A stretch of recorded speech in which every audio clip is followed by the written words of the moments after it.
peka fuka fua chimna nyechina be masida nusi me kose ma ko nyechina be masida nusi me kose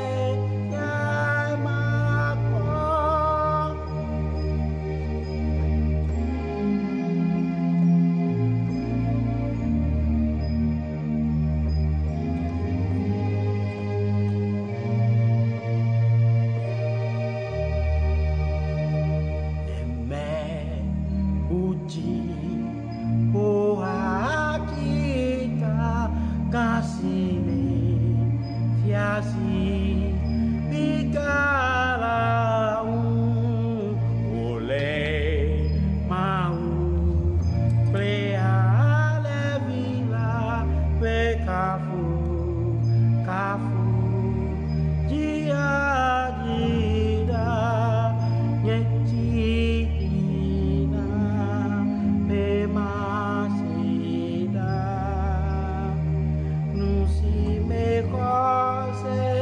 yai mako yetina be masida nusi me kose yai mako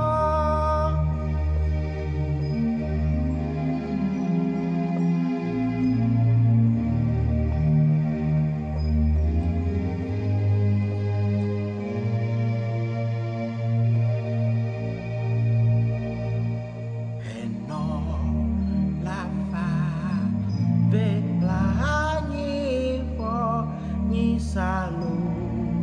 modo beto kome kejo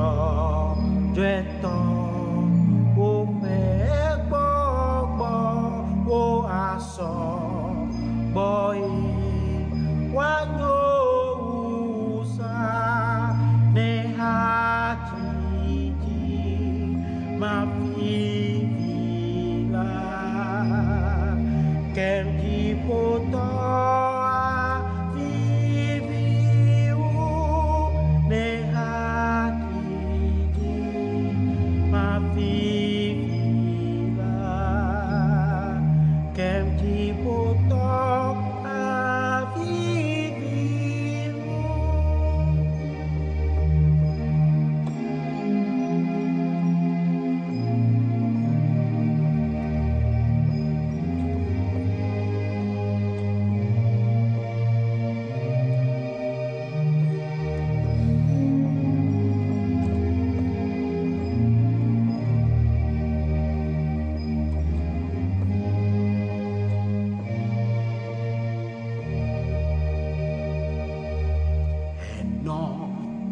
la fa ve plani bo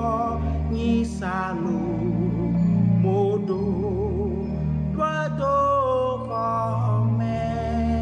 kejo jeto wo pe popo asopo yewa